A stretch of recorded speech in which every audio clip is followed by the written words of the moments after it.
Hey there, I'm Ryan Chan, the founder and CEO of UpKeep. In today's episode, we're going to uncover the secrets of achieving greatness as a maintenance professional. You'll learn not only how to develop your technical skills, but also understand the business side of maintenance and hone your people skills. So, if you're eyeing a career switch or aiming to move up from a less skilled role, or even if you're an old hand in this field, this episode is just for you. So stick around, you don't want to miss this.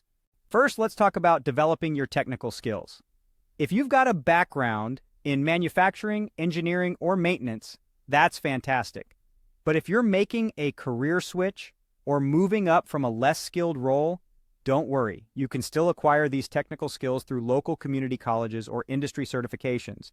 Finding a mentor or a company that supports an apprenticeship model can also give you a solid footing in this challenging industry. Remember, as a technician, you'll be dealing with the repair, inspection, and maintenance of large, complex pieces of equipment. These technical skills are invaluable in keeping a facility up and running. Next up, let's discuss the importance of understanding the business side of maintenance.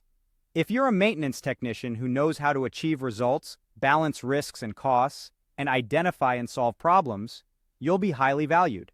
Changes at a facility can be slow and tricky, and it might feel like you're constantly putting out fires. But if you can step back and identify the root cause of problems, especially by using CMMS data, you'll be in a prime position to drive real change. Finally, and perhaps most importantly, you need to hone your people skills. Even with top-notch technical and business skills, you won't achieve greatness unless you can effectively work with others.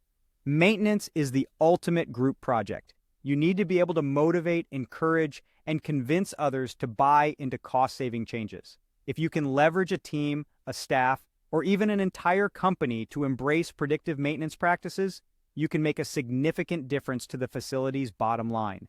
And that wraps up our episode on achieving greatness as a maintenance professional. We've covered the importance of technical skills, understanding the business side of maintenance, and honing your people skills. Thank you for joining us today. If you found this video helpful, don't forget to subscribe to our channel for more insightful content. To learn more about UpKeep and how we can support your maintenance and reliability teams, visit our website at upkeep.com. Until next time, keep learning, keep growing, and keep maintaining.